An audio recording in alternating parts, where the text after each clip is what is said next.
Hello everyone, welcome to the channel the Phidias academy. आपका आपके अपने educational channel the Phidias academy में मैं कपिल शांडिले बहुत बहुत स्वागत करता हूं और उम्मीद करता हूं कि आप सभी की पढ़ाई जो है वो बहुत अच्छे से चल रही है, जिस भी एग्जाम की आप तैयारी कर रहे हैं। तो आज हम आपको थोड़ी सी इन्फॉर्मेशन देना चाहते हैं के V S P R T की पोस्ट पे जब आप लगते हैं तो उसकी कितनी सैलरी आपको मिलेगी, और उससे रिलेटेड जो है आपको डाटा जो है प्रोवाइड करेंगे। बिल्कुल जो फरवरी में सैलरी बनेगी वो सैलरी हम आपको बताने वाले हैं। साथ ही साथ हम बताएंगे आपको कि एक्स वाई जेड सिटी में अगर प्लेसमेंट होता है तो सैलरी में कितना डिफरेंस आएगा, कितना एचआरए का डिफरेंस आता है और उससे सैलरी में डिफरेंस क्या होता है। और जो भी डिडक्शन होगी, आपकी टोटल सैलरी से कुछ डिडक्शन होती है, कटौती होती है, और उसके बाद आपको सैलरी इन हैंड मिलती है। तो फरवरी 2022 का डाटा हम बताते हैं, लेकिन ये भी बताएंगे कि क्या ये डाटा फरवरी 2022 का यही सही है या अभी कोई डीए और आने वाला है, वो भी आपको बताएंगे। चलिए चलते हैं, देखते हैं कि केवीएस में जो ये पीआरटी की सैलरी फरवरी की हम देखें तो देखिए इसमें आपकी सैलरी के अंदर बहुत सारे कंपोनेंट होते हैं। एक तो बेसिक पे होता है जिसे बीपी या पे मैट्रिक्स भी कहा जाता है। उसके बाद डियरनेस अलाउंस, जिसे डीए लिखा जाता है शॉर्ट फॉर्म में। हाउस रेंट अलाउंस दिया जाता है, उसे एचआरए कहा जाता है। और ट्रांसपोर्ट अलाउंस यानी कि टीए। इसके अलावा टीए पर हमें कुछ डियरनेस अलाउंस, जो है डियरनेस अलाउंस यहाँ है, वो डियरनेस अलाउंस ट्रांसपोर्ट अलाउंस पर यहाँ भी दिया जाता है, जिसे डीए ऑन टीए कहा जाता है। उसके बाद केवी में ऐसा किया जाता है कि जो गवर्नमेंट आपके फंड में कंट्रीब्यूट करती है उसे सैलरी में एक बार जोड़ दिया जाता है और एक बार घटा दिया जाता है। बाकी डीएसएसबी में और बाकी जगह पर ऐसा नहीं होता। वो सैलरी में, क्योंकि ये डिडक्शन में जाना है ऑलरेडी, तो इसको सैलरी में नहीं जोड़ा जाता। केवी में एक बार जोड़ दिया जाता है और फिर यहाँ पर आकर इसको देखिए घटा भी दिया जाता है, तो ये इन हैंड आना नहीं होता है। लेकिन फिर भी टोटल सैलरी कैलकुलेशन में इसको जोड़ दिया जाता है। चलिए देखते हैं। एनपीएस कंट्रीब्यूशन जो कि गवर्नमेंट कंट्रीब्यूट करती है न्यू पेंशन स्कीम के अंदर, तो आपके बेसिक और डीए का को जोड़ के उसका 14% निकाला जाता है, जो कि गवर्नमेंट देती है। और फिर उसके बाद हो जाती है ग्रोस इनकम। अब हम देखते हैं कि एक्स सिटी यानी कि दिल्ली, जो महानगर है दिल्ली, चेन्नई, कलकत्ता, मद्रास, सॉरी, दिल्ली, मुंबई, चेन्नई और कलकत्ता मद्रास जो है, वहाँ की सैलरी जो कितनी बनेगी। तो 35,400 तो आपको हो गया बेसिक। ठीक है। उसमें हम 31% जो डीए अभी चल रहा है, डीए जो है डियरनेस अलाउंस कहते हैं महंगाई भत्ते को। ये महंगाई भत्ता ये मानिए 6 महीने में एक बार बढ़ता है, तो साल में ये 2 बार बढ़ता रहता है। ठीक है। लेकिन अभी जनवरी का जो बढ़ना है वो मार्च में डिक्लेयर होगा, जो 31% और बढ़ेगा, 3 या 4% और बढ़ेगा। लेकिन अभी जितना है उतने पे बात करते हैं। तो यहाँ देखिए 31% ये हो गया 10,974।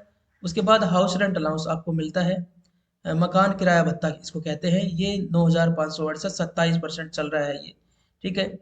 डीए के साथ साथ ये बढ़ता रहता है। जब तक डीए 25% से कम था तब तक ये 24% होता था।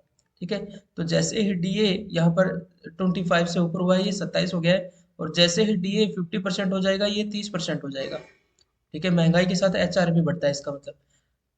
उसके बाद आपको ट्रांसपोर्ट अलाउंस दिया जाता है, जो कि दिल्ली जैसे शहरों में ज़्यादा दिया जाता है, बाकी जगह पर जो है रिलेटिवली ये अलग होता है। अब देखिए दिल्ली की महानगर की बात कर रहे हैं तो 3600, उसके साथ 31% ऑन डीए टीए। तो ये 3600 पे डीए भी दिया जाता है। जैसे जैसे महंगाई बढ़ती है अलाउंस बढ़ता रहता है। 31% ऑन टीए, तो ये हो गया इतना, इसका 31% हो गया। और 14% आपको आपके एनपीएस कंट्रीब्यूशन गवर्नमेंट की तरफ से होता है। तो टोटल सैलरी आपकी हो गई फरवरी में इतनी, 67,140, इतनी सैलरी आपको मिलेगी।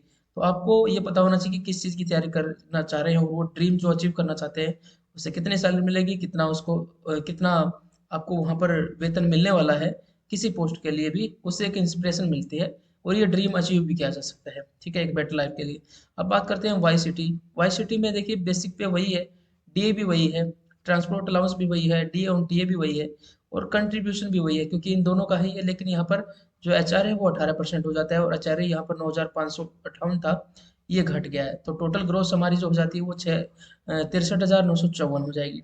अब जेड सिटी की बात करते हैं, जो और भी छोटे शहर हैं, उसमें भी ये चीज़ सेम है। देखिए यहाँ पर सेम है, ये भी सेम है, ये भी सेम है, ये भी सेम है, बस एक ही चीज़ में डिफरेंस आता है।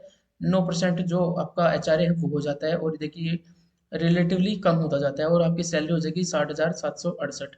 अब यहाँ पर कुछ डिडक्शन होती है। पहले डिडक्शन मैं वही घटा देता हूँ जो गवर्नमेंट ने दिया है, वो आपको सैलरी में जोड़ तो दिया लेकिन मिलेगा नहीं, वो आपके फंड में चला जाएगा, इस फंड से आपको पेंशन मिलेगी। और ये होता है 14%, जो हमने अभी आपको बताया था ये वाला हिस्सा।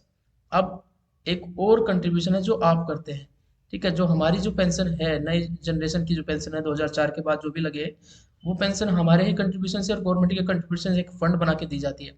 तो हमारी तरफ से 10% दिया जाता है और गवर्नमेंट की तरफ से 14% ऑफ बेसिक एंड डीए दिया जाता है। तो हम इतना कंट्रीब्यूट करेंगे, गवर्नमेंट इतना कंट्रीब्यूट करेगी, तो ये दोनों ही चीज़ें हमारी ग्रोथ में से घट जाएगी। इसके अलावा एम्प्लॉय वेलफेयर फंड बनाया जाता है, और कई जगह इसको जीआईएस भी कहा जाता है, इसे जनरल इंश्योरेंस स्कीम कहा जाता है। तो ये 60 रुपीज़ हर एक एम्प्लॉय के अकाउंट से काटा जाता है, ये हमें मिलता नहीं है। लेकिन अगर इन सर्विस किसी एम्प्लॉय की डेथ हो जाती है, ठीक है, तो इसका 1000 टाइम जो है कंट्रीब्यूशन जो है मिलता है।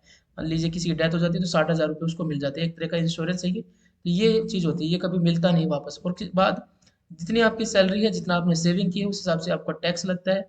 सेविंग अच्छी की है तो आप बहुत कम टैक्स देते हैं, और अगर सेविंग कम की हुई है तो आपको टैक्स ज़्यादा देना पड़ता है। तो इस तरीके से ये हमारी सैलरी होगी, ये वाई सिटी जेड सिटी की, ये वाई सिटी की, और ये एक्स सिटी की सैलरी होगी। एक्स सिटी में सैलरी, कई बार कंपैरिजन पूछा जाता है कि डीएसएसबी में और केवी में किसकी सैलरी ज़्यादा है। तो एक्स सिटी में, क्योंकि डीएसएसबी पड़ता है, दिल्ली एक्स सिटी में काउंट होती है, तो यहाँ पर जो प्राइमरी टीचर होगा उसकी सैलरी हमेशा ये वाली होगी, ठीक है। और बाकी जो केवी में काम कर रहे हैं वो भी एक्स सिटी में सेम सैलरी लेंगे, तो DSSB is equal to KVS हो जाता है यहाँ पर, ठीक है। लेकिन अगर वाई सिटी और जेड सिटी की बात करते हैं तो आपकी सैलरी प्राइमरी टीचर में केवीएस से थोड़ी कम हो जाएगी, क्योंकि एचआरए का डिफरेंस आ जाता है, ठीक है। लेकिन दोनों ही जॉब सेम है, दोनों में ही इक्वल आपको पर्क मिलता है, इक्वल ही सैलरी अलाउंसेस मिलते हैं, बस एक एचआरए को छोड़ के, ठीक है। बाकी चीज़ें सेम है। तो आपको ये कैसा लगा वीडियो, हमें ज़रूर बताइए। आप जहाँ पे जाने वाले हैं, आपको क्या क्या मिलने वाला है, क्या क्या चीज़ें से रूबरू होने वाले हैं, वही इन्फॉर्मेशन के साथ ये बनाया गया है केवीएस पीआरटी सैलरी फरवरी के अकॉर्डिंग। इसमें आपको हम बता देते हैं कि ये सैलरी एक्चुअल और भी ज़्यादा है। डीए 3 से 4% जनवरी में बढ़ता है, जो कि मार्च में डिक्लेयर होता है, और जनवरी और फरवरी का हमें एरियर मिलता है, एक तरह से जो बचा हुआ, जो हमारा 3 से 4% का जो चेंज होना है, वो हमें मिलने वाला है। तो सैलरी मतलब ये 7,000 है, तो ये नियर 70,000 हो जाएगी इस हिसाब से, ठीक है।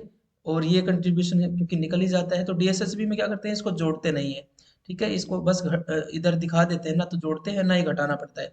जब सैलरी में जोड़ा ही नहीं तो घटाया भी नहीं है, सीधा वहाँ पे फंड में डाल दिया जाता है, और यहाँ पर ये वाला घटाया जाता है बस, ठीक है। तो आपको ये कैसा लगा वीडियो, हमें जरूर बताइए। आपको साल में 2 बार डीए मिलता है, 2 टाइम, और साथ ही साथ आपको एक इंक्रीमेंट मिलती है, जिसमें आपकी जो बेसिक है वो 1500 से 1600 हर साल बढ़ जाती है, और उस हिसाब से आप उस पर मिलने वाला डीए भी बढ़ेगा और एचआर भी बढ़ेगा, मतलब सैलरी 3 बार साल में बढ़ती ही बढ़ती है, ठीक है। तो आपकी सैलरी स्टेटिक नहीं रहेगी, 1-2 साल में ही काफ़ी ग्रोथ दिखाई देगी। आपका एक अच्छा फ्यूचर है, अच्छे से तैयारी कीजिए, और अपने को डेडिकेशन के साथ जो है जॉब के लिए अपने आप को झोंक दीजिए, ठीक है। ये हवन कुंड है, इसमें आपको आहुति देनी पड़ेगी, अपने टाइम की, अपने डेडिकेशन की, अपने हार्डवर्क की। आपको जितना डेडिकेशन दिखाएंगे उतना ही डेडिकेशन से उतनी जल्दी आपको ये जॉब मिल भी जाएगी। चलिए मिलते हैं नए वीडियो के साथ, नई इन्फॉर्मेशन के साथ, तब तक अपना ध्यान रखिए। जय हिंद, जय भारत।